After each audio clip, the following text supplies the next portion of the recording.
England have had a disastrous second day in the third test. A batting collapse saw them end the day on 213 for 8, trailing Australia by 158 runs. So what's going on? Has Bazball died? Let's hear from former England cricketer turned pundit, Mark Butcher. Mark, good morning to you, mate. I mean, obviously it's now serious for England because if they lose this, it's mightily serious. The Ashes are probably going to be said to be beyond them. It's all done.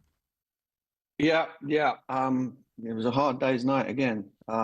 Watching, obviously England. I thought England had done pretty well on day one on a very flat surface to restrict Australia to just above 300, 8 down. Then Mitch Starc this morning makes another 50, his second of the series. And the batting again was just found wanting. I mean, the conditions couldn't have been better. Pitch very flat, 40 degrees for the fielding team.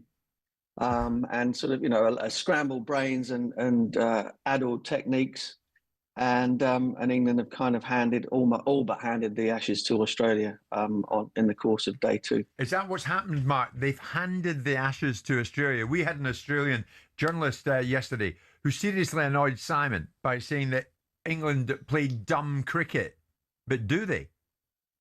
Yeah, I think they have done for most of the series, for the entire series, really. They were in a winning position in the first test in Perth. Didn't bat particularly smartly when Joe Root made his first 100 in Brisbane to put a decent score on the board that would keep them in the game, and then bowled dreadfully. I think it just, at every turn, when England needed to really knuckle down in what is an incredibly tough place to win games of cricket, as most England fans will know over the last 20 odd years, that they've been found wanting. And it's, perhaps we were all a little bit deluded in terms of England's chances of going down there and bringing the Ashes back. But what has been shown up is that players that have been backed to the hilt for the last 2.5 to 3 years are perhaps not as good as they think like they who, are, Mark? as good as we think they are. Like who, Mark, specifically? Well, I mean, so Zach Crawley, for example, has been backed like no other England batter I think I can ever remember. So much to the point that we've kind of, in the Sky commentary box, we've kind of given up sort of doing any sort of technical critiques, because it doesn't seem to matter whether he scores runs or not. He's going to play.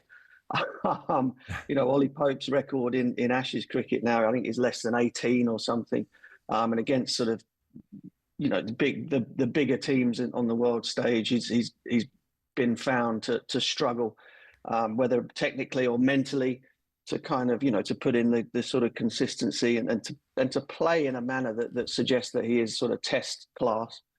And a lot of other guys, Jamie Smith has kind of found the going pretty tough in this series. His first taste of Ashes cricket, and it can hit you in the face pretty hard how challenging that is. Look, Mark, what do you look at with Ben Stokes? I mean, I saw him yesterday on the field, seemingly remonstrating with Jofra Archer and giving him a hard word. What do you make of Ben Stokes' captaincy? Put aside the ill-advised nature of pushing back against former players that gave him advice that he used unfortunate terminology, which he rode back from anyway.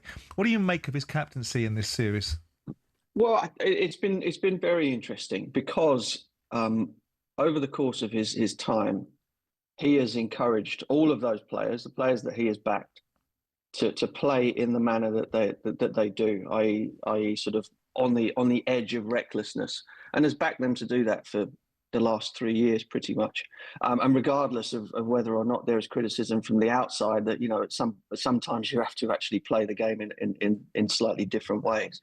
And now, obviously, with the Ashes on the line, it's his absolute dream to come back as an Ashes winning captain.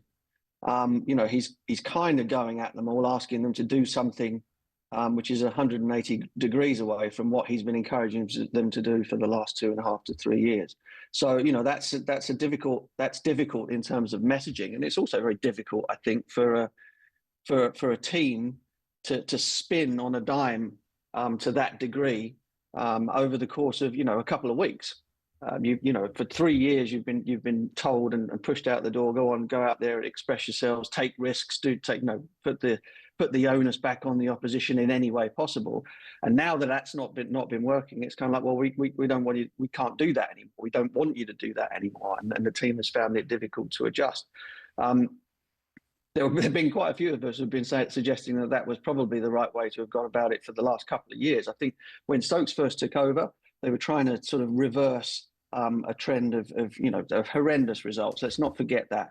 Under Joe Root, had been one test in 17 or something that they'd won, and so in the initial phase of the captaincy, it seemed perfectly reasonable to sort of go to reverse that and just throw caution to the wind and have a real go.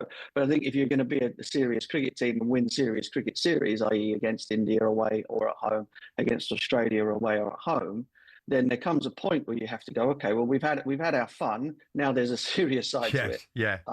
Mark, and a more serious way to go about playing it. I've got to say to you, I'm seeing some messages coming in. There's one there. Big England cricket fan, but let's face it, and please put this to Mark Butcher, this has been men against boys. Has it? Yeah, it has. It has. And, I have some sympathy with one or two of the players who have not experienced either Ashes cricket home or away, but particularly Ashes cricket down under. That lack of experience and the way that the sort of the intensity of the whole thing ramps up to a level that you've never seen before can be unbelievably tough.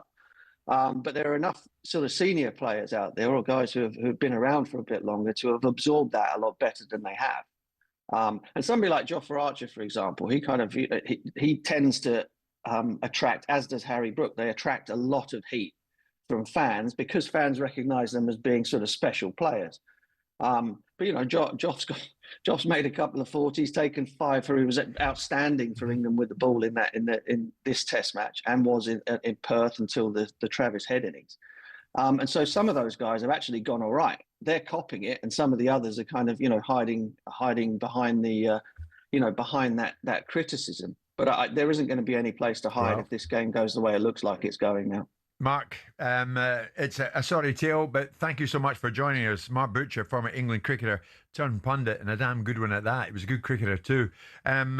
Mark saying before this series began, the expectation was quite high, but the people who expected a lot were somewhat deluded. That's you, isn't it? No, not really. I mean, deluded is a terminology that's bounded about once you've got the benefit of hindsight. Come on. You'd expect players like, with respect to Joe Root. I have a funny feeling about this series. I heard you. Yeah, because I think they're capable of doing better. Everyone thinks they're capable of doing better. If nobody thought they were capable of doing better, nobody would be disappointed.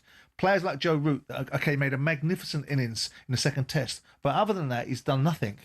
And these are the sort of players that you'd expect a little bit more from, to be able to hold up their end and to be able to get runs that puts the Australians under a bit of pressure. But it is what it is.